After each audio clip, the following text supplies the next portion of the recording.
आइए अगले सत्र की ओर प्रस्थान करें। और ये सत्र बड़ा ही रोचक है। हमारे देश के कई सारे नवयुवान आईआईटियंस और आईआईएम से पढ़े हुए लोग, स्किल्ड लोग यहाँ से विदेश की ओर प्रस्थान करते हैं। यूक्रेन के युद्ध के समय पता चला कि भारत के कितने बच्चे, भारत की कितनी छात्र छात्राएं यूक्रेन में हैं। हम कल्पना नहीं कर सकते थे। ऐसे कितने सारे देश ऐसे हैं जहाँ पर भारतीय विद्यार्थी अपना जीवन आरंभ करने के लिए पहले अध्ययन के लिए जाते हैं और फिर वहीं पर स्थायी होने का प्रयास करते हैं। तो आने वाले समय में देश की नीतियाँ विदेश के लिए कैसी हो, विदेश की पॉलिसी जिसे हम फॉरेन पॉलिसी कहते हैं, विदेशी नीतियाँ कैसी होनी चाहिए। 2014 के पहले विदेश नीति कैसी थी, 2014 से 2023 तक, आज तक में उसमें क्या परिवर्तन आया, और आने वाले अमृत काल जिसे हम 25 वर्षों का एक विजन एंड मिशन डॉक्यूमेंट बनाने जा रहे हैं, उसमें विदेश नीतियाँ कैसी होनी चाहिए। क्या ऐसी कल्पना की जा सकती है कि विकसित देशों के विद्यार्थी भारत में भारतीय संस्कृति पर अध्ययन करने के लिए, भारतीय भाषाओं पर अध्ययन करने के लिए, भारतीय परंपराओं पर अध्ययन करने के लिए, भारतीय भूभाग को समझने के लिए, भारतीय आस्था के केंद्रों को समझने के लिए, भारत की विभिन्नता को समझने के लिए विदेश के छात्र छात्राएं आकर्षित होंगे, या उद्योग समूहों को आकर्षित किया जा सकता है। ऐसी कौन सी बातें होंगी जिसमें हम भारत को विश्व गुरु पर स्थापित करने से पहले कौन सी नीतियाँ हमारे देश के युवाओं के सामने रखनी है, इस पर चर्चा करेंगे। मैं यहाँ पर इस सत्र में निमंत्रित करना चाहूँगा, विषय है विदेश नीति। आदरणीय श्री अभिजीत अय्यर मित्रा जी, वे आएंगे हमारे बीच में, वे उपस्थित हो। उनसे निवेदन है कि वे मंच पर अपना स्थान ग्रहण करें। वे अभिजीत हैं, अय्यर हैं और सबके मित्र हैं, इसलिए वो मॉडरेटर हैं आज के। आइए, आपका स्वागत है सूरत में, इस पावन धरती पर आपका अभिनंदन है।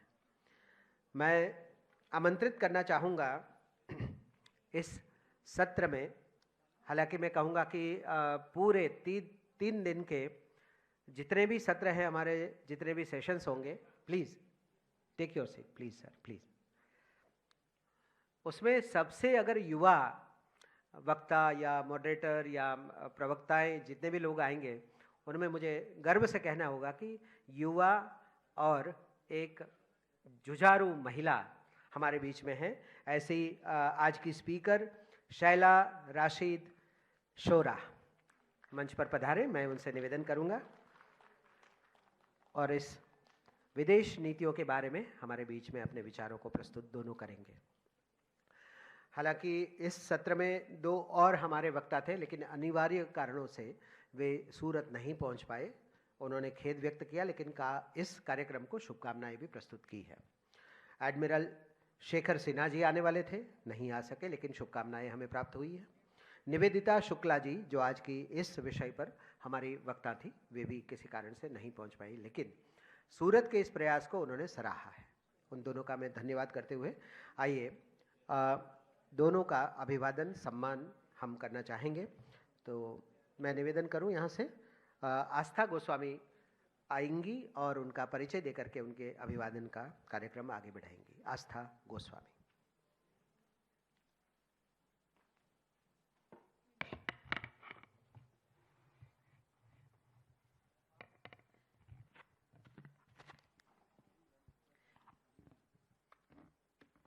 नमस्कार।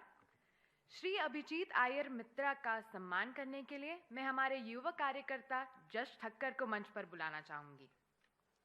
हमारे फॉरेन पॉलिसी सत्र के संचालक श्री अभिजीत अय्यर मित्रा भारत के अंतर्राष्ट्रीय संबंधों के बड़े जानकार हैं। उन्होंने मोनाश यूनिवर्सिटी के school of political and social inquiry से अंतर्राष्ट्रीय संबंधों में मास्टर्स डिग्री पाई है और वे वर्तमान में किंग्स कॉलेज लंदन में पीएचडी का अध्ययन भी कर रहे हैं। मित्रा जी का शोध रक्षा मुद्दों पर केंद्रित है। वे institute of peace and conflict studies के सीनियर फेलो भी हैं। अंतर्राष्ट्रीय संबंधों पे उनके लेख देश के प्रमुख समाचार पत्रों में छपते रहते हैं और वे टीवी डिबेट्स में भी अक्सर दिखाई देते हैं।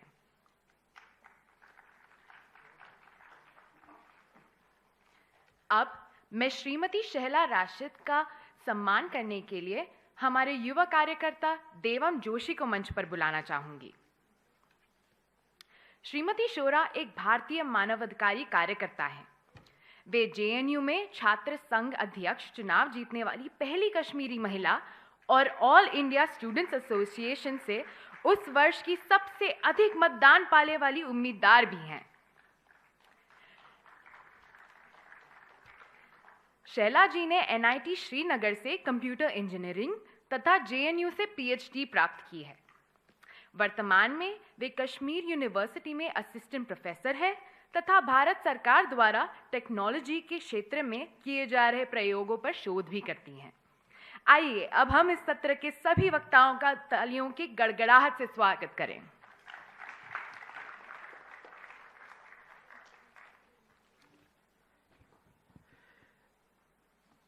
धन्यवाद आस्था। हालांकि मैंने कहा कि अब कोई भी कार्य होने से पहले उसमें अगर कोई चीज़ें बढ़ती या घटती है तो उसमें भी कहीं ऊपर वाले या ईश्वर का कोई न कोई आशीर्वाद होता है।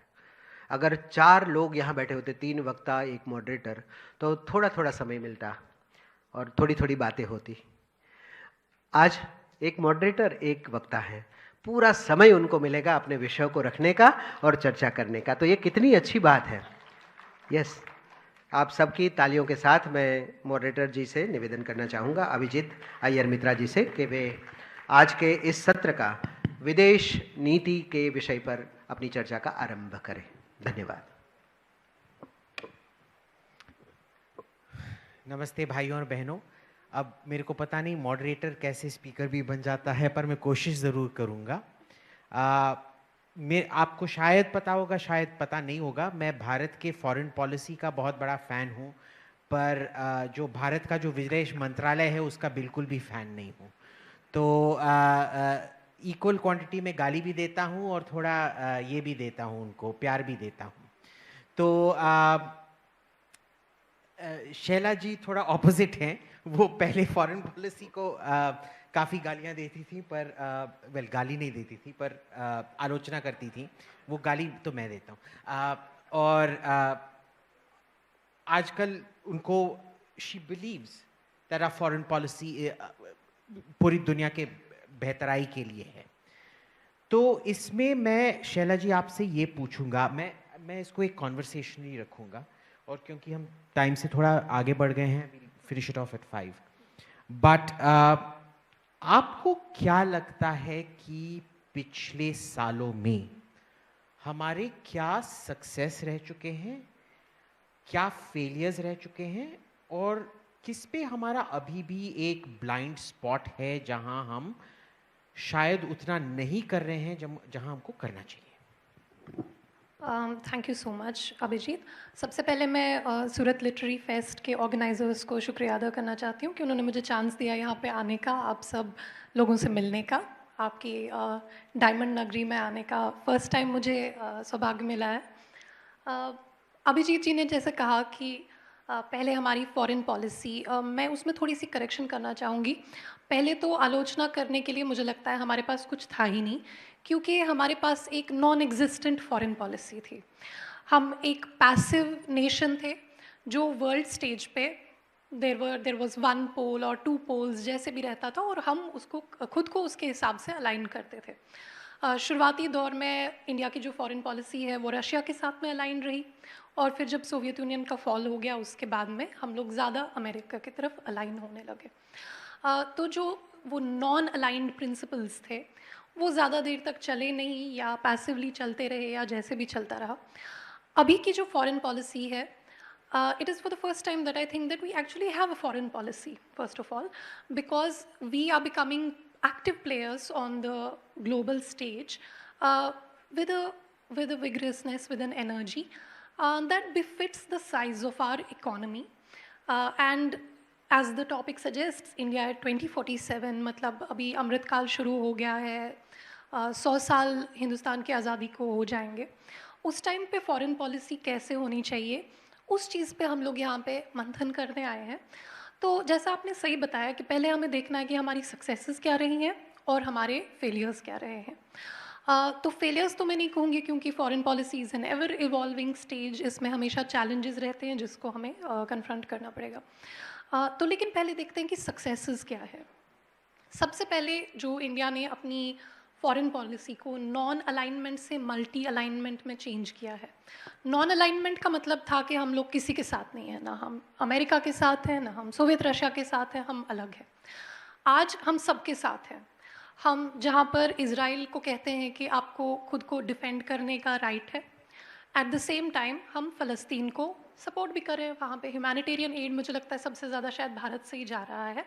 तो इसका जो एक डी हाइफनेशन है कि अगर यूक्रेन और रशिया में वॉर चल रहा है तो हमको कोई ज़रूरत नहीं है कि हमें या तो नेटो का साइड लेना है या रशिया का साइड लेना है, ऐसी कोई ज़रूरत नहीं है। हम अपना इंडिपेंडेंट स्टैंड ले सकते हैं। हम लोगों को रशिया को भी सपोर्ट करने की ज़रूरत नहीं है, लेकिन एट द सेम टाइम हम यूक्रेन के साथ भी अपनी रिलेशंस मेंटेन करेंगे। तो आई थिंक जो अभिजीत ने बोला कि मैं विदेश नीति का तो फ़ैन हूँ, लेकिन विदेश मंत्रालय का फ़ैन नहीं हूँ, मैं थोड़ा सा उसमें अपना डिफरेंट पोजीशन रखूँगी। I think that we are really blessed to have a foreign minister like Dr. Jaishankar, who is absolutely intelligent, who has been groomed in foreign policy, and who understands the world very intimately. जैसे पहले आप देखेंगे कि कई सारे जो prime ministers हैं उसमें कोई वो लेफ्ट राइट का वो डिवीज़न नहीं है। बहुत सारे जो प्राइम मिनिस्टर्स हैं वो फॉरेन मिनिस्ट्री का पोर्टफोलियो ही अपने पास रखते थे। But this is the first time that we have a foreign policy professional leading our foreign policy. Of course, ऐसा कुछ नहीं है कि independent of government चल रहा है, but it shows a certain seriousness, it shows a certain resolve that we are not going to just have a passive foreign policy. The biggest success, I would say, I shouldn't say biggest success, but let's just say one of the biggest successes, जिस तरह से मैं देखती हूँ, वो ये है कि we are now putting our best foot forward. And what is our best foot, जैसे पिछले पैनल में भी वक्ताओं ने कहा कि टेक्नोलॉजी हमारा स्ट्रॉन्ग पॉइंट है। हमारी स्ट्रेंथ जो है वो ITES सेक्टर ही रही है, but at the same time we are also making up where we lack. Now इसका क्या मतलब है? इसका मतलब है कि हाँ, हमारी स्ट्रेंथ पे तो हम लोग आगे बढ़ ही रहे हैं। जैसे डिजिटल पब्लिक इंफ्रास्ट्रक्चर है, G20 में इंडिया ने इसको शोकेस किया, इसको प्रमोट किया, और बहुत सारी partnerships, in the next round I can talk about those partnerships, बहुत सारी पार्टनरशिप्स ऐसे बनाई जिससे डिजिटल पब्लिक इंफ्रास्ट्रक्चर को ग्लोबली प्रमोट किया जाएगा। But at the same time जो ये पूरा लीप फ्रॉगिंग का कॉन्सेप्ट है कि हमारे पास हार्डवेयर मैन्युफैक्चरिंग नहीं है, फ़ोन हम लोग चाइना से लेंगे लेकिन हम लोग अपना IT सेक्टर चलाएंगे, तो इसको कहते हैं कि मतलब एक पूरी स्टेज जो है इंडस्ट्रियलाइजेशन की वो हमने मिस कर दी है। यानी मैन्युफैक्चरिंग हमारे पास नहीं है, सर्विसेज हमारे पास है। यानी जो सेकेंडरी सेक्टर है, सेकेंडरी सेक्टर यानी मैन्युफैक्चरिंग, वो हमारा वीक है, लेकिन टर्शरी सेक्टर यानी सर्विसेज में हम लोग स्ट्रॉन्ग है। We are also at the same time, ये तो है ही कि हमें अपनी शोकेस करना है strength, but at the same time we are also stepping up. Stepping up क्या मतलब? Actually we are taking baby steps now towards semiconductor manufacturing, and now we are actually focusing on supply chain resilience. पहले क्या होता था? पहले इस तरह से होता था कि अच्छा ये तो हमारी स्ट्रेंथ है ही नहीं, तो हमने करना ही नहीं है, मतलब ये छोड़ ही दो, इस पूरे काम को ही छोड़ दो। अब ऐसा नहीं है। हाँ, हमारी स्ट्रेंथ्स को हम लोग we will put our best foot forward, but at the same time we will make up where we lack. So this is just one thing that I want to mention. Let's take it forward in the further rounds. I can go into more detail. Perfect, thank you. अब मेरा एक बहुत simple criticism है इसका जो आपने बोला कि हमारा पहले जो फॉरेन पॉलिसी था, मैं ये नहीं मानूंगा फॉरेन पॉलिसी नहीं था, मैं ये मानूंगा कि जो फॉरेन पॉलिसी था वो लोग भूल गए क्योंकि उनको सिखाया नहीं गया था कि करना क्या है। और मैं इसको थोड़ा एक्सप्लेन करता हूँ। जब ब्रिटेन हमारे पे राज करता था, हमारा यानी कि ब्रिटेन का इंटरनल पॉलिसी भी था डिवाइड एंड रूल, और फॉरेन पॉलिसी भी था डिवाइड एंड रूल। यानी कि जैसे हिंदुस्तान में किसी को इतना ताकतवर नहीं बनना चाहिए कि वो ब्रिटिश साम्राज्य का ये कर सके, इंटरनेशनली भी किसी को इतना ताकतवर नहीं बनना चाहिए कि वो ब्रिटिश साम्राज्य को चैलेंज दे सके। और इसका एक फंडामेंटल डायरेक्टिव था एशिया में कि हमको हमेशा देखना है कि रूस और चीन एक ना हो। That no, to put this in English, में हिंदी में ये एक्सप्लेन नहीं कर पाऊंगा, but that no single power should monopolise the human economic and commodity resources of Asia. तो इसमें जो था बहुत इंपॉर्टेंट सा चीज था कि नेहरू ने भी ये नॉन अलाइनमेंट इसी वजह से शुरू किया था। अगर आप देखेंगे कि नेहरू क्या करते थे, वो जाके स्टालिन से तो वो कभी मिले नहीं, पर क्रुश्चेव से जब वो मिलते थे वो जाके बोलते थे, भाई आप कितने बड़े हो, आप इतने ताकतवर महान हो सर, आप तो पूरब में पूरब में सूर्योदय नहीं होता है, रूसोदय होता है, क्रुश्चेव उदय होता है, ऐसे ऐसे करके बोलते थे। फिर वो बीजिंग में जाके बोलते थे झाओ एनलाई से, वो दंग शाओपिंग से शायद कभी मीटिंग नहीं किया, झाओ एनलाई से जाके बोलते थे, अरे भाई ये सोवियत लोग क्या हैं, एशिया के असली मालिक तो तुम हो, तुम महाराजा हो, ये सूर्योदय पूरब में नहीं होता है, ये तो चीनोदय होता है, माओदय होता है, ऐसे करके ये करते थे। क्यों? क्योंकि उनको झगड़वाना था। तो कई सारे वोट्स जो भी होते थे बहुत ही सोच समझ के होते थे और कभी कभार हमारे खिलाफ भी जाते थे। I mean the return was minimal, but सोच समझ के होता था। यानी कि 56 में जब यूएसएसआर ने हंगरी पे का इन्वेजन किया था, पर आक्रमण किया था, हमारे रिप्रेजेंटेटिव ने उसका समर्थन किया था। और उसके थोड़े दिन बाद हमने बांदुक कॉन्फ्रेंस शुरू किया था, जिसमें उसका क्या था कि भाई सोवियत यूनियन दुनिया का मालिक है पर एशिया का मालिक चीन है। तो ये, और the thing was, Zhou Enlai actually understood this. Zhou Enlai अब जो डिक्लासिफाइड डॉक्यूमेंट्स हैं जो चीन से आए हैं, चीनी इस फॉरेन पॉलिसी को बिल्कुल सही समझते थे कि ये हम लोगों को बांटने की कोशिश कर रहे हैं। अब प्रॉब्लम क्या था कि हमारा दो प्रॉब्लम थे। पहले तो हम फाइनेंशियली इंडिपेंडेंट नहीं हैं। आप में से, ऑडियंस में से सब हाथ उठाइए जो भी स्टूडेंट्स हैं जो अभी भी मम्मी पापा के पैसे पे जी रहे हैं। हाँ, नाउ अगर तुम लोगों ने सब बोला कि मैं जाके अभी गांजा फूकने वाला हूं, मम्मी पापा क्या करेंगे? झापड़ा मारेंगे ना। हाँ, बट जब आप सब फाइनेंशियली इंडिपेंडेंट होते हो, जब आप या स्कोडा या आउडी या मर्सिडीज खरीद सकते हो, तब आप जाके बोलोगे कि भाई मैं गांजा फूकने वाला हूं, कोई आपको रोक नहीं सकता है। ठीक है ना? फाइनेंशियल इंडिपेंडेंस इज की। हम भूल गए हैं उन दिनों में, we were living ship to mouth. हमारे पास खाना नहीं होता था। लाल बहादुर शास्त्री ने बोला था कि भाई सब मैं थोड़ा डाइट कर रहा हूँ 1 मील अ डे करके, कि बस एक खाओ थोड़ा वजन कम करने के लिए। उन दिनों में ऑप्शन नहीं था, 1 मील ही खाना पड़ता था, क्योंकि हमारे पास उतना चावल नहीं आ रहा था, अनाज नहीं आ रहा था। I think some of the older people here will remember those days. तो जब आपके पास पैसा, हम हमेशा financial crisis to financial crisis में जा रहे थे। तो जब आपका पैसा नहीं है, आपके पास खाना नहीं है, अब आप देख लीजिए, आपके पास फाइनेंशियल इंडिपेंडेंस नहीं है, आप गांजा नहीं फूक सकते। हमारे पास जब फाइनेंशियल इंडिपेंडेंस नहीं था, तो हम कैसे ये इंटरनेशनल डिप्लोमेसी का गांजा फूक सकते थे? नहीं फूक सकते थे। So this was a very important factor, number 1। Number 2, क्योंकि हमारा पूरा जो नैरेटिव था डीकॉलोनाइजेशन, एंटी कलोनियलिज्म, ये सब था, हम कभी भी ये नहीं बोल सकते थे कि हमने ब्रिटेन का फॉरेन पॉलिसी अडॉप्ट किया है और वो वही फॉरेन पॉलिसी है divide and rule internationally, not internally but definitely internationally. और उसमें दूसरी बात क्या थी कि you know we drank our own Kool Aid. ये पता नहीं हिंदी में कैसे बोलते हैं, खुद जो गांजा बेचते हैं वो जब खुद अपना गांजा फूकना शुरू कर देते हैं तो वो अच्छा नहीं रहता है। ठीक है ना? जब रेस्टोरेंट में जाता है इडली सांभर वाला, सरवना भवन, जब सरवना भवन वाला खुद अपना डोसा इडली खाना शुरू कर देता है तो वो अच्छा नहीं होता है। दूसरों को बेचने के लिए बहुत अच्छा होता है, पर खुद अपने प्रॉफिट को ये नहीं करना चाहिए। So we started believing our old nonsense. तो जब ये फॉरेन पॉलिसी अडॉप्ट हुआ, I don't think Krishna Menon ever understood कि हम क्यों कर रहे हैं। वो जेन्युइन बिलीवर थे कि ये एंटी कलोनियलिज्म में, उनको पता नहीं था कि नेहरू क्यों कर रहा है। और उसके बाद वो मैसेज हैंड ओवर नहीं हुआ है।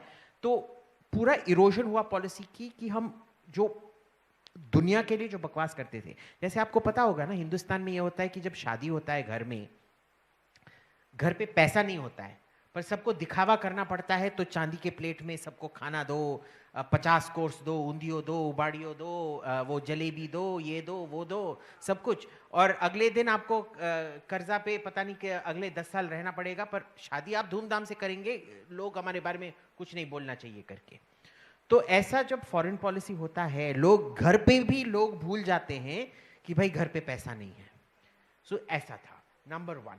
So I won't say it was we didn't have a foreign policy. I think there was a deterioration of foreign policy और हम भूल गए कि हमने ये करना क्यों हमने शुरू किया था ऐसे गेम खेलना। दूसरा क्या था कि आपने एक बहुत इंपॉर्टेंट पॉइंट बोला कि जो सीरियसनेस और रिजॉल्व आ गया है हमारे में, इससे मैं आपसे आई डिसएग्री विथ यू। मैं बताता हूँ क्यों। क्योंकि हमारा सीरियसनेस बस बोलने से नहीं आता है। सीरियसनेस हमारे फॉरेन मिनिस्ट्री को एक्सपैंड करने से आएगा। क्योंकि अगर आप अभी देखेंगे, बहुत सारे प्रोसेसिंग स्टाफ हैं जो वीज़ा का काम करते हैं, एडमिन काम करते हैं, पर जो एक्चुअल डिप्लोमैट्स हैं 10 साल पहले 720 थे, अब 690 हो गए हैं। 690 में आपका कोई भी, देखिए जो फॉरेन मिनिस्ट्री होता है, it is your primary source of intelligence gathering. Delhi में बैठ के मेरे को सूरत के बारे में कुछ भी पता नहीं है, ठीक है, पर मैं सूरत आऊँगा, अगर मेरे को समझ लीजिए सूरत एक अलग देश है और मैं दिल्ली में कोई जासूसी करके रिपोर्ट भेजना चाहता हूँ, वो एक बहुत फेमस कहावत है ना, diplomat is a man sent to spy abroad for your country under with a suit. तो ऐसे ही होता है। तो मैं सूरत पे आऊँगा, पहले एमपी जी से मिलूंगा, दर्शना जी से, फिर आके गोपाल जी से मिलूंगा, फिर आके आपसे बात करूंगा कि भाई कौन क्या कर रहा है, कौन इधर धंधा चलाता है, कौन नहीं चलाता है, किसको मैं फंडिंग के लिए मीट कर सकता हूँ, किसको नहीं कर सकता हूँ, लोकल कास्ट पॉलिटिक्स क्या है, लोकल ये पॉलिटिक्स क्या है, लोकल वो पॉलिटिक्स क्या है। अगर मेरे पास लोग नहीं है करने के लिए, ये नहीं हो सकता है। We need, Singapore has more diplomats than India. अब सिंगापुर आप देख लीजिए, बस एक शहर है। We don't have the size. जब मैं तो न्यूक्लियर डिप्लोमेसी बहुत करता नहीं हूँ, पढ़ता हूँ, I am not a diplomat, पर जब मैं आईए गया था वियना में, उन्होंने बोला कि हमारे एवरेज में कम से कम 700 मीटिंग होते हैं साल में। उसमें आपको पता है जो रूस के, चीन के और अमेरिका के रिप्रेजेंटेटिव्स हर मीटिंग में बिना स्किप किए हर मीटिंग में प्रेजेंट होते हैं। कभी कभार 2-3 डेलीगेट्स होंगे हर मीटिंग में। Do you know how many from India, how many meetings India attended out of those 700? Guess? Anybody? Exactly. 2. Wild guess, but she got it. 2. They attended 2 meetings. So how do you influence policy जब आप वो basic stage पे जानते नहीं हो कि क्या मैकिनेशंस हो रहे हैं, एटसेट्रा एटसेट्रा। तो आई डोंट थिंक हमारा सीरियसनेस अभी भी आया है। एक और मैं उदाहरण दे देता हूँ, जो USCIRF, वो क्या था, council for United states council for international religious freedoms, उन्होंने रिपोर्ट निकाला, एक बार नहीं 2 बार निकाला। हमारे लोग बहुत गुस्से में थे, अनशंट बक दिया USCIRF के बारे में। वो उसकी जो चेयरमैन है वो राना अयूब की दोस्त है, ये वो वगैरह वगैरह। पर भाई जब मैं उन लोगों से मिला, उन्होंने बोला भाई हम किस आधार पे हम ये रिपोर्ट तैयार करते हैं। पहले न्यूज़पेपर रिपोर्ट पे आप नैरेटिव को कंट्रोल नहीं करते हो। जो भी नैरेटिव न्यूज़पेपर में आता है, आपका कोई भी, आपको याद है आप कौन सब, who all remember Pramod Mahajan in Atal Bihari Vajpayee's government? वो हर शाम को आके एक प्रेस ब्रीफिंग देते थे जिसमें हर fake news, false news, incorrect news को करेक्ट किया जाता था। आप वो देख रहे हैं, अभी कुछ नहीं हो रहा है। तो ना ही तो एक पब्लिक करेक्शन इश्यू किया जा रहा है और ना ही तो एंगेजमेंट हो रहा है इन बॉडियों से जिन्होंने कई बार लिखे भी हैं कि भाई हमको एक्सप्लेन कर दो, give us a point of view, etcetera etcetera. तो किस आधार पे वो रिपोर्ट करेंगे? So this is again becoming a problem, and I don't think you know having YouTube shorts which go viral or Twitter 2-minute videos which go viral is a substitute for the hard work. Foreign policy is very boring.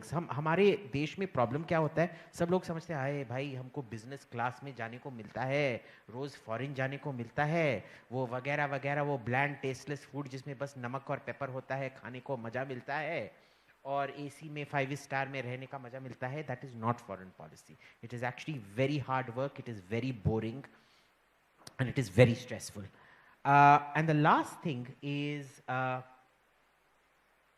that was my last thing, so I'm coming back to you now. आपने एक बहुत important point किया था कि हमारा जो message to the world है आजकल, वो that is, you know, it's a digital projection. More than cultural, it's a sort of a digital, we have arrived a technology superpower that's exporting. क्योंकि हमारी तरह digital payments तो और कोई भी नहीं करता है, हमारी तरह कोई digital infrastructure रखता भी नहीं है. कई लोग जानते नहीं है कि ये डिजिटल फॉरेन पॉलिसी और how this forms the basis of our foreign policy. ये थोड़ा आप एक्सप्लेन करेंगे? I'll just briefly respond to your earlier point. जब आपने structural constraints mention किए, it is of course like very you know, it's a pleasure to listen to you because you have all these like little details and you have very intricate knowledge of facts and figures, so that's really knowledgeable. What India's story has been from the start has been one of defying structural constraints.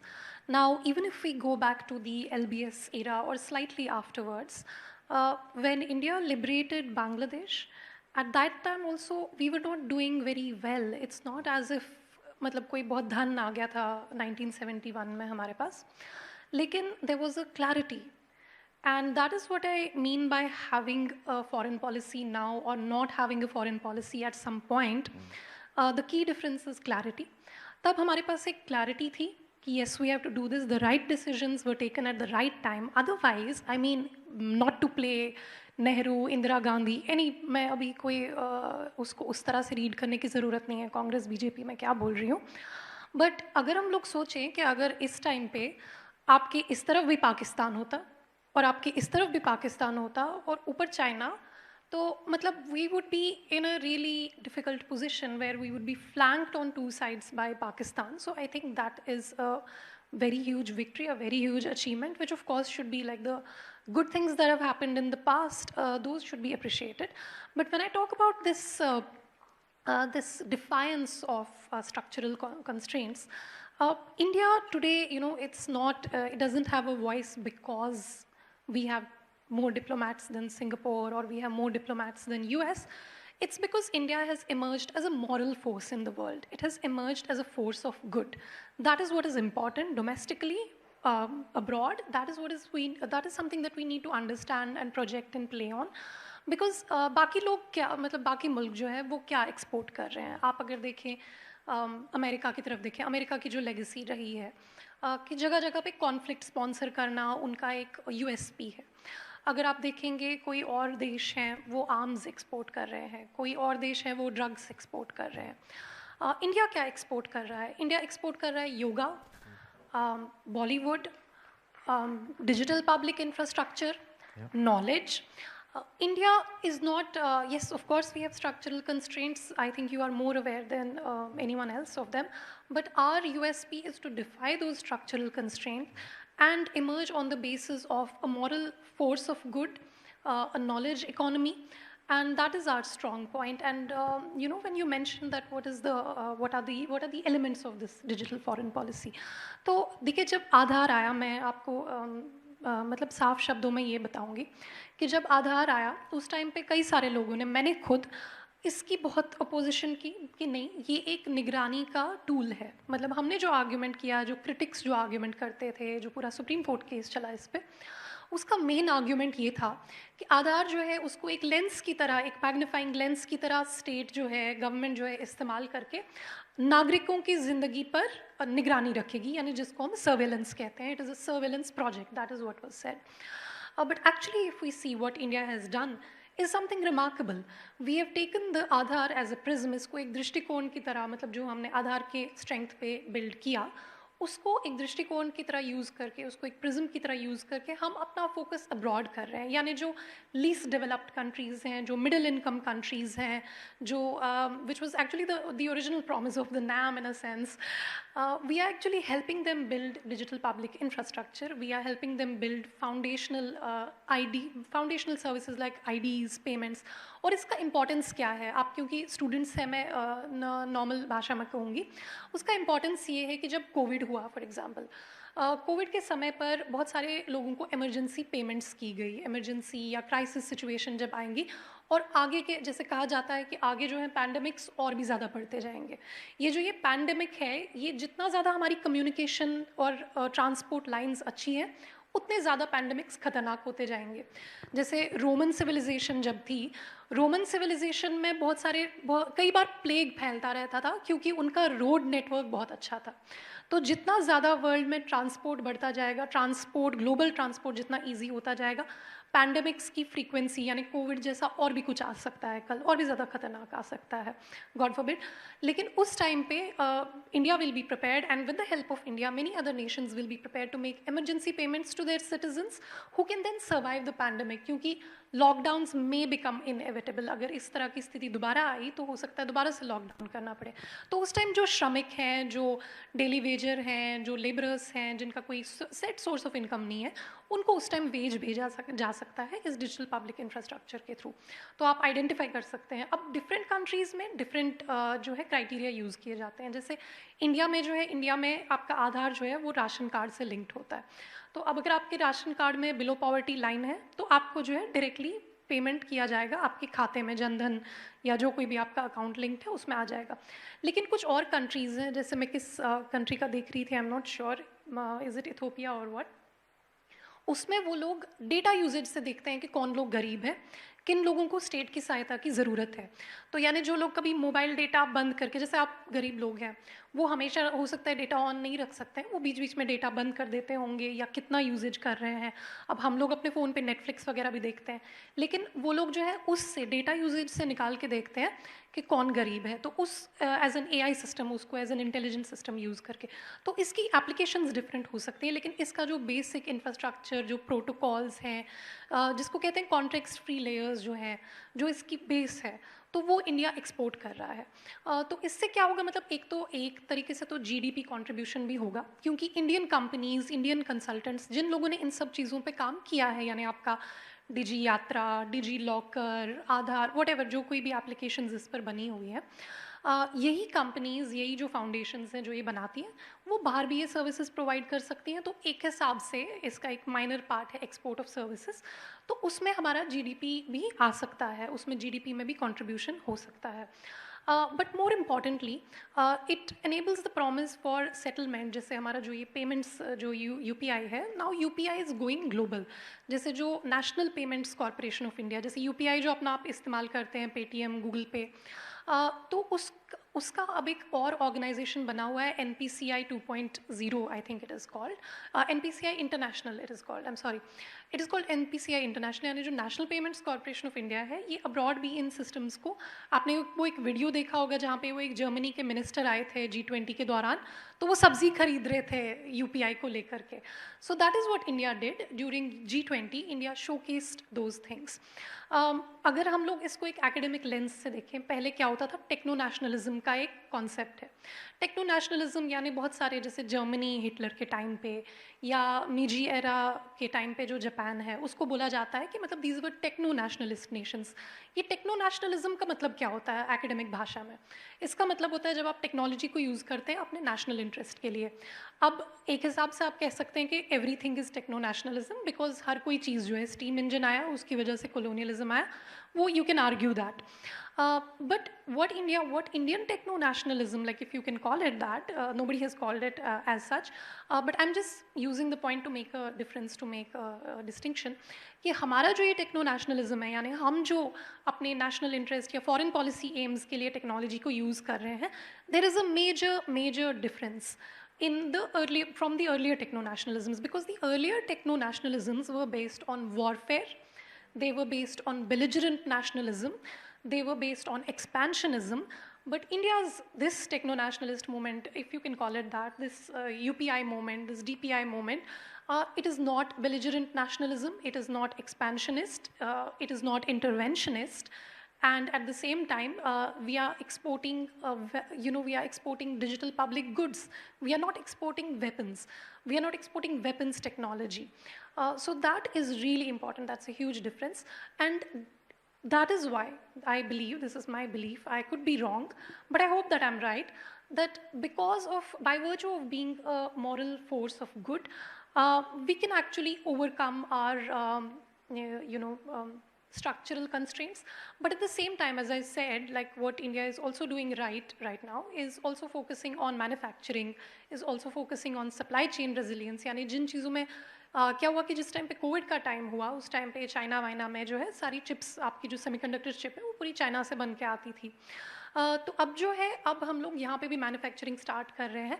ये easy नहीं है, it is not easy, it is extremely difficult, and for a nation like India which does not have a strong manufacturing sector, it is extremely difficult. But we are doing it because it is necessary, and I think that shows the resolve that I'm talking about, that we are not just counting, we have not left these things to fate. Earlier we had left these things to fate, but now we are taking action to make sure that we get there. Brilliant, thank you. अब देखिए, सब जाके गोपाल जी को thank कीजिए कि आप सब सूरत lit fest में आए हैं, और ये पहला लिट फेस्ट है जहां अभिजीत अय्यर मित्रा हिंदुस्तान की बुराई कर रहा है और शैला रशीद हिंदुस्तान की बड़ाई कर रहे हैं, ठीक ना? तो I am just gonna add something जो आपने बोला था कि ये डिजिटल इंफ्रास्ट्रक्चर के बारे में very enlightening, I didn't know a lot, but बहुत ज़्यादा हुआ इसमें एक जो यूक्रेन में हुआ, जैसे वेस्ट ने जो पब्लिक कॉमन्स हैं जैसे स्विफ्ट जो इंटरनेशनल बैंक ट्रांसफ़र के लिए होता है और ये सब, जिस किस्म से उन्होंने इसको वेपनाइज किया, यानी कि ये एक वेपनाइज को हिंदी में क्या कहेंगे, जो ये कभी भी एक अस्त्र या शस्त्र नहीं बनना था, ये एक गुलदस्ता था, ठीक है, पर इसको भी उन्होंने एक शस्त्र बना दिया. यानी कि अगर मैं ये आपको फेंकूंगा, ठीक आपके आंख पे लगेगा, आपका आंख आउट. तो ऐसे भी होता है.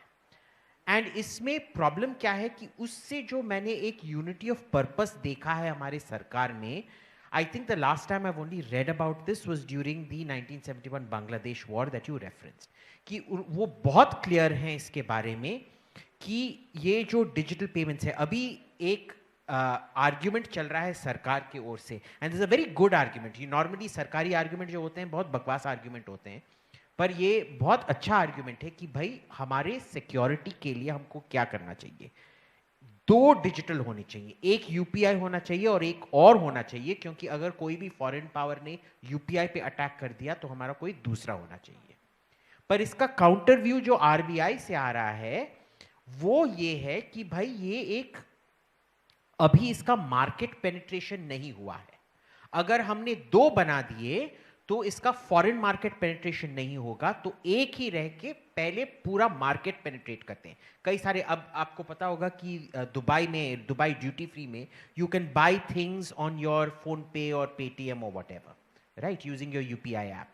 तो पहले वो मार्केट पेनिट्रेशन करना चाहते हैं जितना हो सके, especially in Russia and things like that, which are sanctioned countries, but also to Europe, which are probably economically more important countries. और फिर वो उसको वो redundancy measure लाना चाहते हैं. दूसरी बात ये है, मेरे को भी ये sort of पता नहीं था इस डिजिटल इंफ्रास्ट्रक्चर के बारे में. आपको पता है जब भी आप किन किन लोगों के पास Amex, Mastercard, Visa card है? हाथ अप, हैंड्स अप. ओके. जब भी आप लेते हैं उसका एक चार्ज होता है, ठीक है ना? Do you know all the transactions you do on UPI, they do not have a charge. The government absorbs the cost of any charge that comes about. It is literally subsidizing your payments in order to make a greater common good. आजकल यार cash इस्तेमाल ही कौन करता है? आजकल जब taxi driver, उबर, ओला वाले कहीं भी छोटे में जाओ, कैश मतलब ही पेटीएम, फोन पे ऐसे चीज है, right? So it is truly something remarkable that we've achieved. which has no parallel anywhere in the world. So you've hit the nail on the head. So UPI has replaced cash. It has not replaced credit card. So पूरे waste में जो है digital transformation या digital payments credit card के through आया. India में पूरा का पूरा वो जो फेज़ है बाईपास हो गया, क्योंकि एक बड़ा डिफरेंस जो क्रेडिट कार्ड में और यूपीआई में ये है कि क्रेडिट कार्ड के लिए आपको क्रेडिट वर्दी होना पड़ेगा. आप लोगों ने सिबिल स्कोर या क्रेड इस टाइप की कोई चीज़ें सुनी है कि मतलब जितना जितना आप क्रेडिट लेंगे और उसको रीपे करेंगे आपका क्रेडिट स्कोर अच्छा होता जाएगा. तो तभी जाके आपको क्रेडिट कार्ड मिलेगा जब आपके इनकम टैक्स रिटर्न्स फाइल हुए होंगे या आपके अकाउंट में एक इनकम आती होगी सेट इनकम, तब जाके आपको क्रेडिट कार्ड मिलेगा. लेकिन यूपीआई में क्या डिफरेंस है कि UPI actually makes our citizens creditworthy, क्योंकि जिनके पास पहले कुछ दिखाने के लिए ही नहीं था, मतलब जैसे मतलब दिल्ली में मैं आपको एग्जांपल दूंगी कि वहाँ पे जो डोमेस्टिक हेल्प है तो उनका बहुत प्रॉब्लम था बैंक अकाउंट का. मैं कई बार उनके साथ बैंक पे गई, पूरा बैंक अकाउंट खुल नहीं रहा था क्योंकि उनके गांव का एड्रेस पड़ा हुआ था. फिर मैंने गांव की ब्रांच पे फ़ोन किया तो उन्होंने बोला कि नहीं, इनको फिजिकली यहाँ पे आना पड़ेगा. A lot of problems despite Aadhaar. But with UPI, what has happened is that somehow they've created some system whereby they are able to have a UPI QR code without going through the whole bank hassle.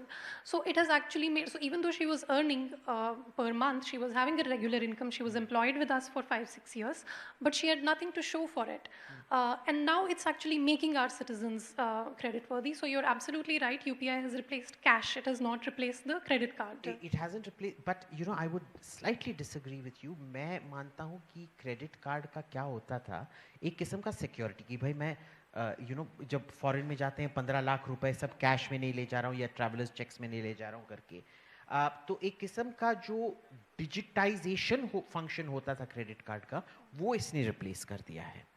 And debit card में भी वो question mark आता था कि भाई मैं कहाँ कौन किसके पास वो पॉइंट ऑफ सेल, वो क्रेडिट कार्ड मशीन होगा जो who can swipe it and take it. अब वो भी नहीं है, फोन है तुम्हारे पास, चलेगा, दैट्स इट.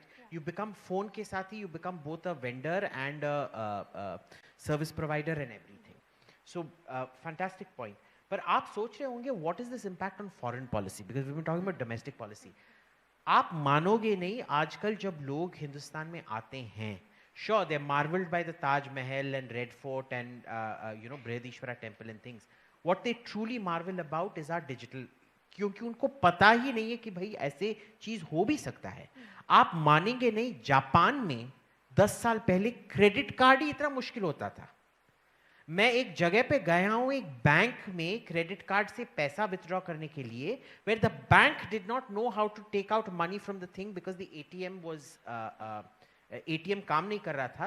तो मैं अपने ऑस्ट्रेलियन क्रेडिट कार्ड से मैं ये नहीं निकाल पा रहा था cash at the counter, ATM काम नहीं कर रहा था. But there is another important thing, क्योंकि आपने मैन्युफैक्चरिंग की बात की कि कैसे सेमीकंडक्टर्स आ रहे हैं, पर इसमें एक और बात है जो हम बात नहीं कर रहे हैं, वो है लेबर रिफॉर्म्स. क्योंकि जब भी सरकार ने लेबर रिफॉर्म्स करने की कोशिश की है, वो मैन्युफैक्चरिंग आया नहीं, क्योंकि quality is a function of labour.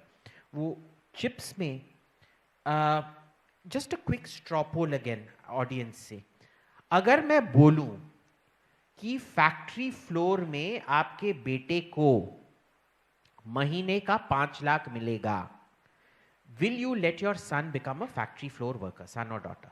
Hands up. Even for 5 lakhs, you won't become a factory floor worker, no? One person put their hand up. You're too young to have children. What are you doing? Hello, put your hand down. Not one of you. See, the West is very developed क्योंकि उनका skills है. एक factory floor worker में skills है कि वो महीने का 5 लाख खरीद सकता है. वही फैक्ट्री फ्लोर वर्कर है जो ये सेमीकंडक्टर्स बनाता है, क्योंकि उसका इतना क्वालिटी, उसका इतना ट्रेनिंग जाता है, प्रिसीजन जाता है. इधर मानेंगे कि मेरा बेटा मैनेजर बनेगा 1 लाख के लिए, पर मजदूर नहीं बनेगा 5 लाख के लिए. So this is a cultural issue, it's a labour issue, it's an investment in labour issue. I think मैं आपकी तरह इतना optimistic, again you see, Abhijit Iyer मित्रा हिंदुस्तान के बारे में बुरा बोल रहा है और शैला रशीद हिंदुस्तान के बारे में अच्छा बोल रही हैं. बहुत मेजर इवेंट है, रिकॉर्ड कर लीजिए अपने फोन्स पे.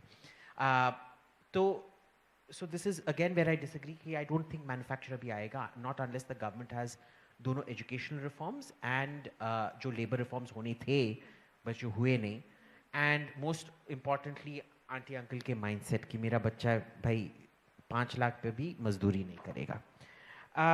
But moving on to something last point जो आपने structural constraints बोला था और बांग्लादेश के बारे में, I don't disagree with you, पर मैं आपको एक दूसरी दृष्टिकोण दिखाता हूँ.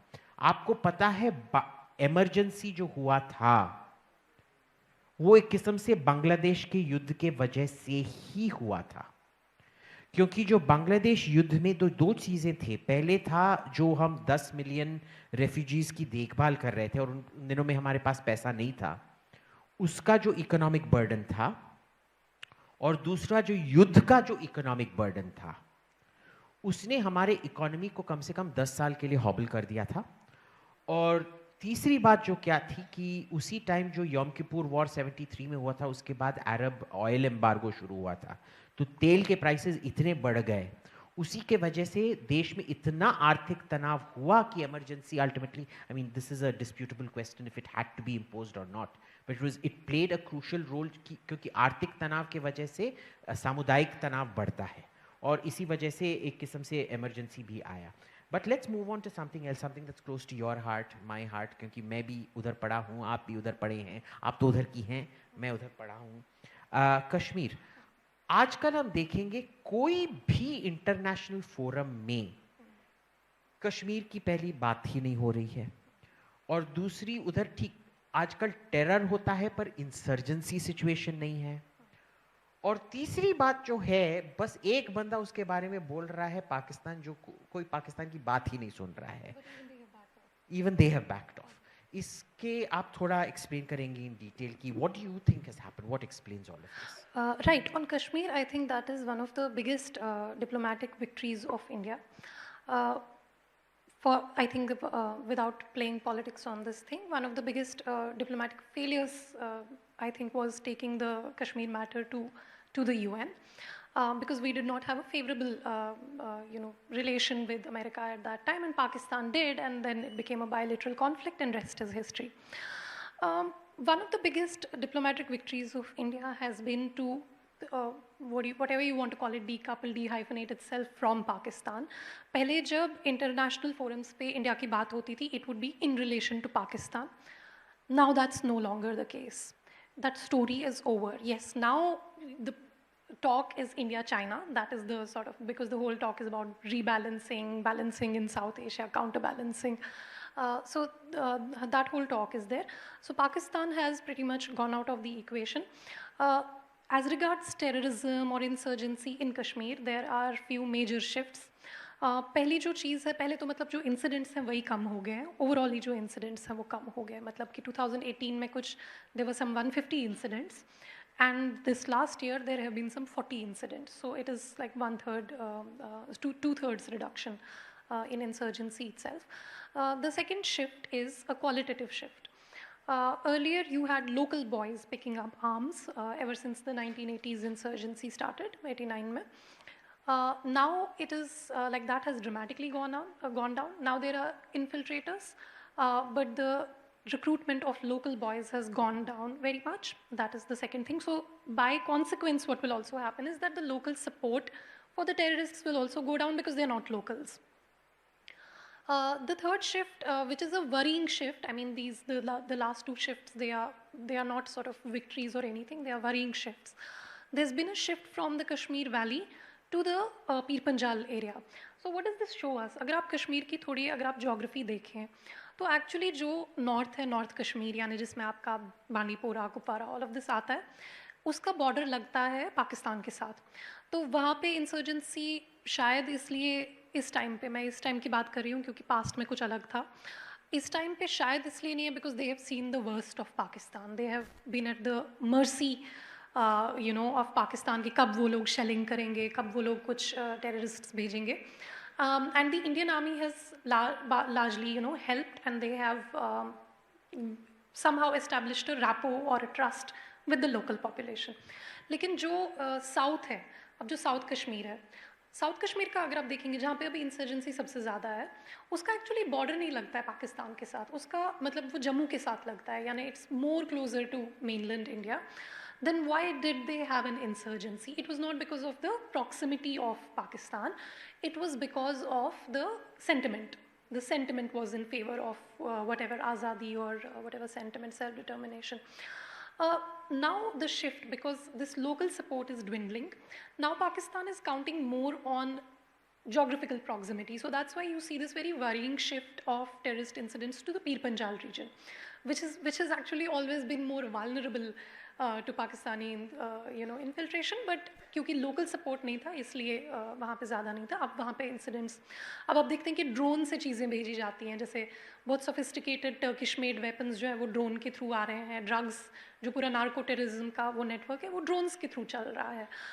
So that is another problem. I mean, technology is not just, it's not all roses and good things. It also has a dual use. So artificial intelligence, automation, unmanned vehicles, इस सब का ड्यूअल यूज़ भी है. तो ये एक मतलब आई think that the dual use nature of AI is not very well conceptualise, that's the issue. But otherwise अगर आप देखें ड्रोन भी एक तरीके का आर्टिफिशियल इंटेलिजेंस ही है. But any way I am digressing from my main point. The last shift is कि मतलब पहले जो होता था, पहले क्या होता था, बॉम्ब ब्लास्ट होते थे. बॉम्ब ब्लास्ट में मतलब इनडिस्क्रिमिनेटली लोग, सिविलियन, आर्मी वाले, everybody was equally vulnerable. I don't no, I can't speak for the Pakistani establishment, लेकिन I've been trying to think what is the shift. मतलब अब जब आप देखेंगे टारगेटेड किलिंग्स ज़्यादा है. किसी पुलिस वाले को, किसी SHO को, किसी DSP को मतलब पूरा टारगेट करके आइसोलेट करके मार दिया. तो what is this shift? I think that the shift is that Pakistan does not want to alienate the general Kashmiri population. Maybe they have understood that the general Kashmiri population is tired of this, indiscriminate bomb blast and everything. And now, therefore, they are very tactically isolating people. उसमें भी अगर आप देखेंगे उसमें भी एक shift है. पहले क्या होता था, मतलब पुलिस वॉज नॉट, जैसे आपने अभी फैक्ट्री फ्लोर की बात कही, you are talking about aspirational career, what is an aspirational career and what is not an aspirational career. Police पहले aspirational career नहीं होता था, लेकिन अब जो है, अब आप देखेंगे जैसे मेरे बैच की जो टॉपर थी 12th में, she is a DSP in the police right now, and there are some fantastic young women who are like intelligent, they are known, they are like known to us because they were toppers from our batch, etc. They are from the city, so you see actually known faces, people that you know personally, you see them enrolling for police. So it is becoming an aspirational career. So what is happening is कि जैसे अभी आपने देखा जो एक SHO है मंसूर, जिनको अभी जो है शहीद किया गया, तो उनके जब आप उनके विजुअल्स देखेंगे उनके फ्यूनरल वगैरह के, it is all local people. तो मतलब मरने वाला भी मुसलमान है, मारने वाला भी मुसलमान है. तो ऐसा कोई वो जो पोलराइजेशन पहले होता था कि ये कोई और है, हम कोई और हैं, मतलब पहले जो है CRPF पे अटैक्स होते थे या BSF पे अटैक्स होते थे, तो इससे भी एक नया डायनामिक बन रहा है जहाँ पे मतलब लोकल पॉपुलेशन जो है that is also identifying with police personal. That is a big shift. So it's difficult to say where this is going right now.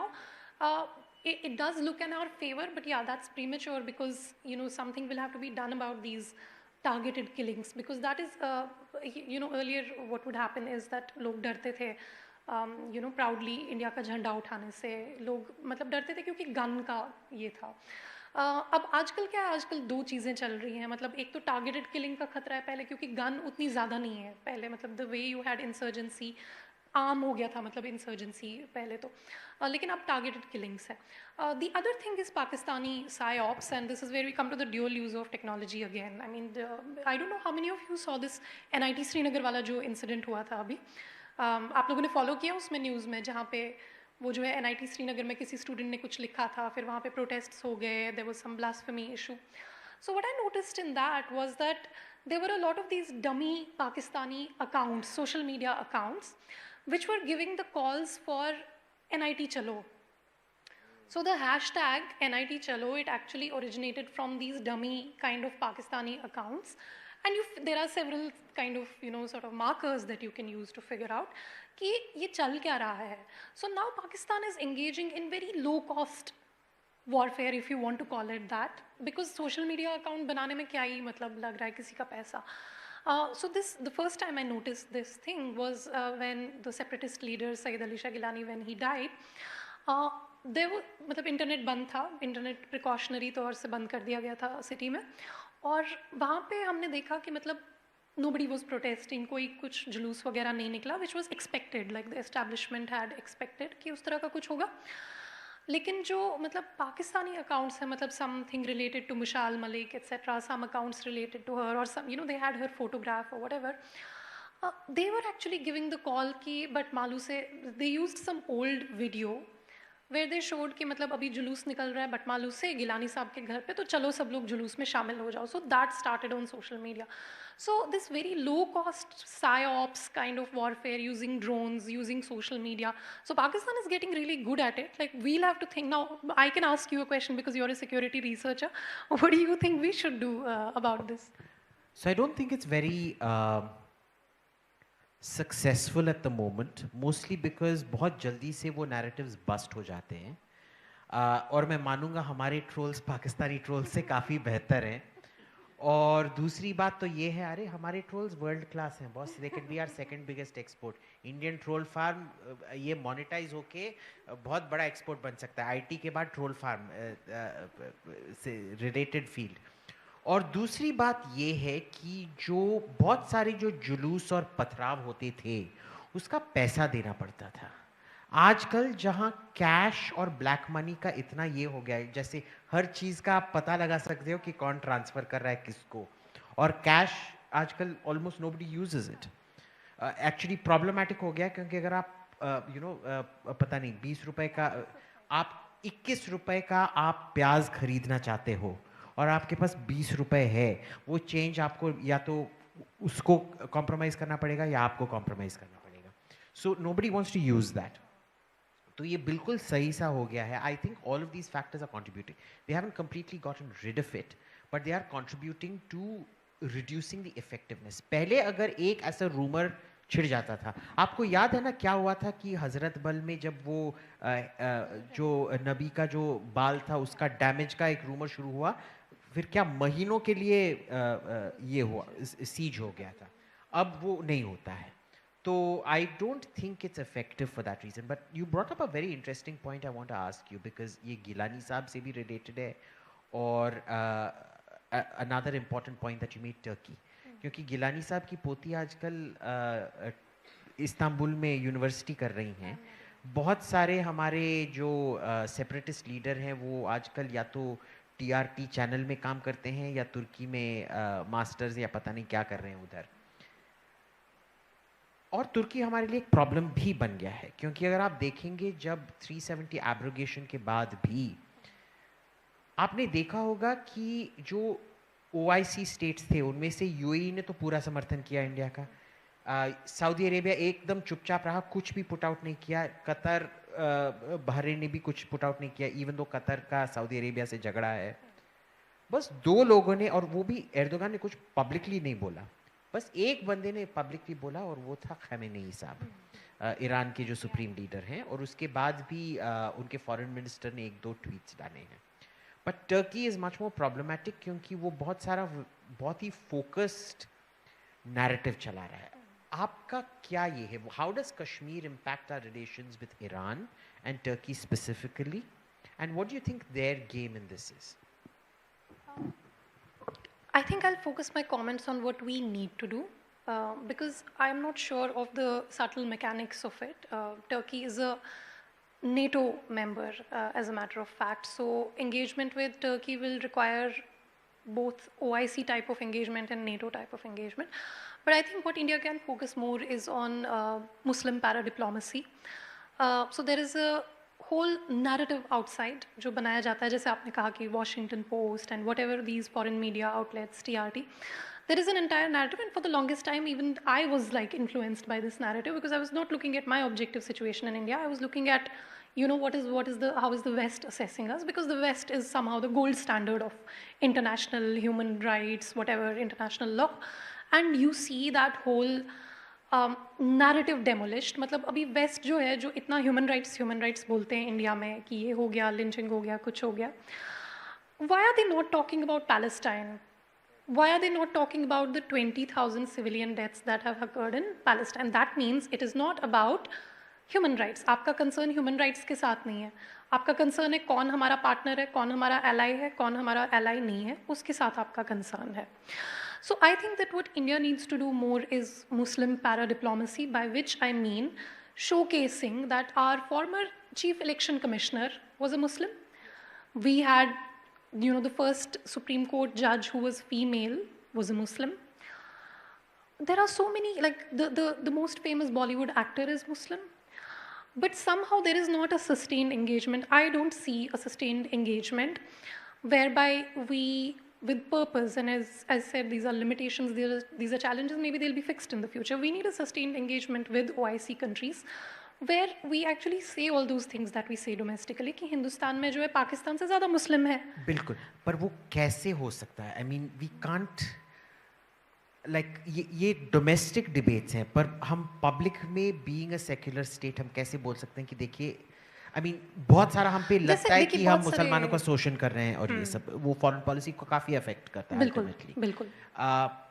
हम कैसे वो OIC के साथ डिप्लोमेसी करेंगे without making it very obvious? तो बहुत I actually don't see what the trouble is if it is obvious. जैसे आपने देखा कि जैसे कश्मीर के रिलेटेड है, UN में कहीं पे होता है या कांग्रेशनल कमेटी में कहीं पे कोई हियरिंग होती है, तो हम लोग भेजते हैं वहाँ पे कश्मीरियों को, वो लोग वहाँ पे करेक्ट पिक्चर बताते हैं. जैसे आपने किसी पंचायत रिप्रेजेंटेटिव को भेज दिया, किसी और को भेज दिया. अब जब आप बोलते हैं कि डेमोक्रेसी पे अटैक है, तो वो लोग पंचायत रिप्रेजेंटेटिव्स वहाँ पे बोलते हैं कि पहले तो यहाँ होते ही नहीं थे इलेक्शन, डेमोक्रेसी तो अब आ रही है. So you have to take it a little head on. I mean जैसे अभी जो इवन अब 370 एक सेटल्ड डिबेट हो गया ऑलमोस्ट. तो अभी जो मेन चीज़ है कि कश्मीर में डेमोक्रेसी नहीं है क्योंकि इलेक्शन नहीं हो रहा है. Election is not equal to democracy. वहाँ पे पहले कभी मतलब मेयर नहीं बनने देते थे किसी को. पंचायत के पूरे जो तीनों PRI लेवल्स हैं उनके कभी इलेक्शन नहीं होते थे. पहले आपके पास सिर्फ 2 फैमिलीज़ थी, मतलब एक अब्दुल्लाज, एक मुफ्तीज़, एक आध 2 और जो who were stakeholders in democracy. Now you have 27,000 panchayat representatives who are from, let's just say, 15,000 families, let's suppose. So now instead of 3 families, you have made 15,000 families stakeholders in democracy. Why is India not more vocal about it? Why is there this defensiveness कि जैसे हमने कुछ गलत कर दिया है?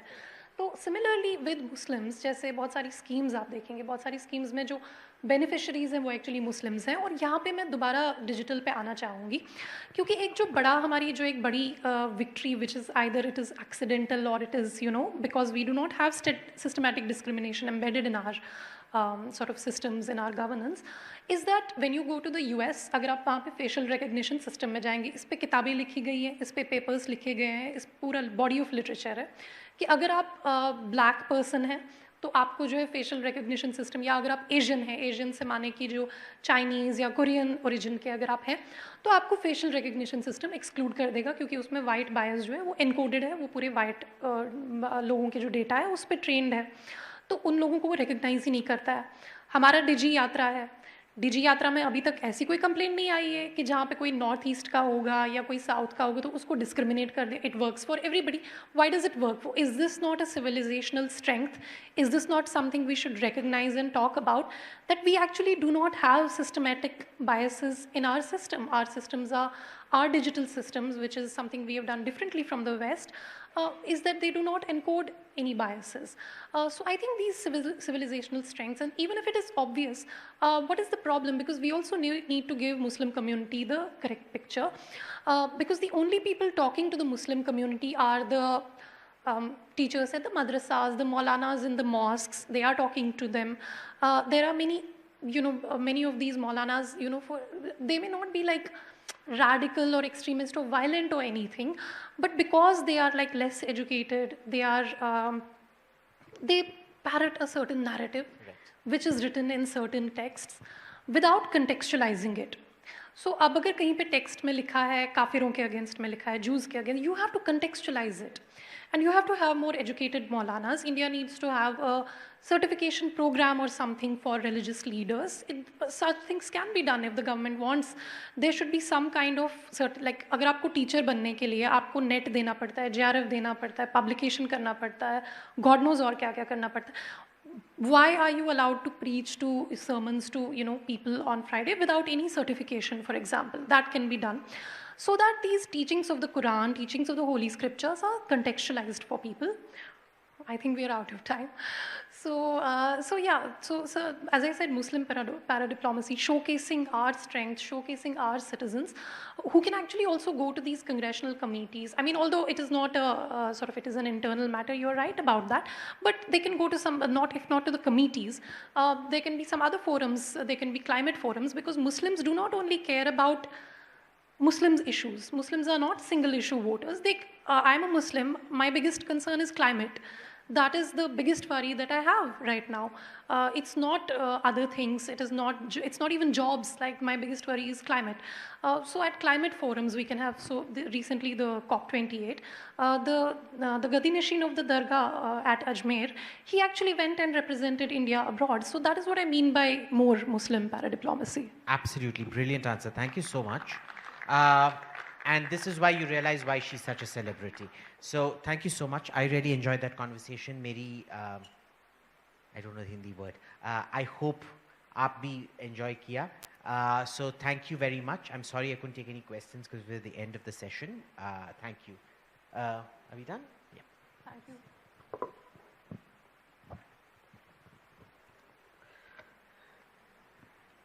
बहुत ही अच्छे ढंग से इस विषय को रखा।